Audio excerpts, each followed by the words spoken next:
మాజీ ముఖ్యమంత్రి జగన్ నివాసం ఉండే ప్యాలెస్ ఎదుట ఆంక్షలు తొలగిపోయాయి. ఇన్నాళ్లు జగన్ సేవకే పరిమితమైన 4 లేన్ల రహదారి ఇప్పుడు ప్రజలకు అందుబాటులోకి వచ్చింది. జగన్ సీఎం అయ్యాక ఆయన ఇంటి పక్కన ఉండే పేదలను అక్కడ నుంచి ఖాళీ చేయించిన పోలీసులు రహదారిని పూర్తిగా దిగ్బంధించారు. ఈ విషయంలో పెద్ద ఎత్తున విమర్శలు వ్యక్తమయ్యాయి. గతంలో ఫోటోలు, గుర్తింపు కార్డులు చూపించిన తర్వాతే జనాన్ని రోడ్డుపైకి పోలీసులు అనుమతించారు. ఉన్నతాధికారులు సైతం ఫోటోలు, గుర్తింపు కార్డులు చూపించాల్సిన పరిస్థితి ఏర్పడింది. ప్రస్తుతం విద్యార్థులు, రైతులు, కూలీలకు రోడ్డు అందుబాటులోకి రావడంతో స్థానికులు ఆనందం వ్యక్తం చేస్తున్నారు. వాళ్ళ నుంచే ఇది ఓపెన్ చేయడం జరిగిందండి. ఈ రోడ్డుని ఇంతకు ముందు గత 4-5 సంవత్సరాల నుండి కూడా మేము చాలా దుర్భరమైనటువంటి ఇబ్బందులు పడ్డాము ఈ దారి లేకపోవడం వలన. ఇది అంతకుముందు మాకున్నటువంటి రహదారిని ఆక్రమించుకొని మాకు సామాన్య ప్రజలకు అందుబాటులో లేకుండా ఇదంతటిని ఆక్రమించి మాకు అందుబాటులో లేకుండా చేయడం జరిగింది. ఇదే విధంగా ఇక్కడ కూడా ఇటు చూడండి, ఈ గేట్ సైడ్ దగ్గర కూడా రోడ్డు మీద కూడా ఆక్రమణలకు వచ్చేసేసినాయి. మరి సామాన్య ప్రజలు కనుక ఈ విధమైనటువంటి ఆక్రమణ చేస్తే మరి ప్రభుత్వం వారు కానీ వీళ్ళు కానీ ఊరుకుంటారా అనేది కూడా మీరు ప్రజానీకం కానీ సమస్త జనులు ఆలోచించాల్సిన విషయం ఈ పరిస్థితుల్లో ఉంది. ఇప్పుడు ఈ రోజు నుండి ఇది రావటం వల్ల మాకు చాలా ఆనందకరమైన విషయం. ఈ ఏరియా ఉన్నటువంటి మేము నివసిస్తున్నటువంటి మా నివాసయోగ్యాల్లో ఉన్నటువంటి మా అందరికీ కూడా చాలా ఉపయోగకరమైనది. ఈ రోజు నుండి మాకు బంధాల నుండి బయటపడి చాలా చక్కగా మేము ఈ రోడ్డును కూడా ఉపయోగించుకోవడానికి మాకు అవకాశం వచ్చింది. అదేవిధంగా యాక్చువల్లీ ఏంటంటే ఈ మార్గాన్ని కూడా మనకి నందమూరి తారక రామారావు గారి పేరును పెట్టాలని కూడా మేము ప్రపోజ్ చేస్తున్నాము. ఈ సంతోషకరమైన సందర్భంలో మేము ఈ రోడ్డుని ఉపయోగించుకోవడం అనేది కూడా మాకు చాలా సంతోషం. ఇప్పుడు ఇక్కడ మొత్తం జగన్ గారి ఇంటి ముందు 3 రోడ్లు ఉన్నాయి. 3 రోడ్లు ఉన్నాయి. ఫ్రంట్ రోడ్డు వదిలేసుకున్నాడంటే సెక్యూరిటీ పాయింట్ ఆఫ్ వ్యూలో అండర్స్టాండ్ ఫ్రంట్ రోడ్డు.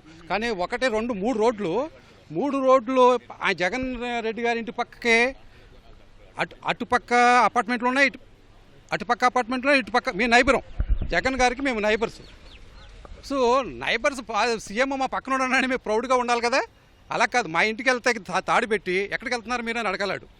అక్కడ అడుగుతాడు, మా ఇంటికి వెళ్తున్నామని చెప్పాలి. నేను ఎన్నోసార్లు చెప్పా, ఒరే బాబు అపార్ట్మెంటు మీరు నెంబర్లు రాసుకోండి, నెంబర్లు రాసుకుని నెంబర్లో అక్కడ డిస్ప్లే అవగానే అపార్ట్మెంట్ వాళ్ళని పంపించంటే జగన్మోహన్ రెడ్డి గారి నైబర్స్ని మీరు ఆయన మాకైనా అమ్మేమేనండి, ఆయన అనేది కొనేమేనండి ఎన్నోసార్లు చెప్తే అదిగో ఆ రోడ్డు బాగా చేస్తున్నాం, ఈ రోడ్డు బాగా చేస్తున్నాం అని మొత్తం ఇదంతా జాగీర్దారిగా చేసేసుకుని మళ్ళీ ఈ రోడ్లు వేసినన్ని పబ్లిక్ మనీ, ఈ రోడ్లు అంతా పబ్లిక్ మనీ.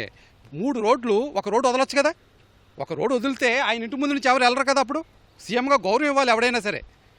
3 రోడ్లు ఆక్యుపై చేసేసాడు. అది చాలా అతను ఆక్యుపై చేసి ఇంటి మీద రోడ్డు ఆక్యుపై చేసి మళ్ళీ ఈ రకంగా గిల్లుస్ కట్టుకోవడం అతని యొక్క పిరికితనానికి చర్య. Is a act of cowardness. ఎవడైనా సీఎం పబ్లిక్ సర్వెంటు ప్రజల యొక్క మన్ననలు పొందాలి. ప్రజల్ని అరెస్ట్ చేసేవాడు ఎప్పుడు భయపడితే వస్తాడు. ఆ భయం రిఫ్లెక్ట్ చేస్తుంది ఇతని యొక్క పనితనాన్ని. తెలుగు ఎకరం తీసిన తర్వాత అక్కడ చాలా మంది అర్థాలు చేశారు. మళ్ళీ పెడతామని చెప్పాడు. వాయిస్ రేజ్ చేసినోడు బొక్కలో తోసేయడమే. ఇదే పరిపాలన.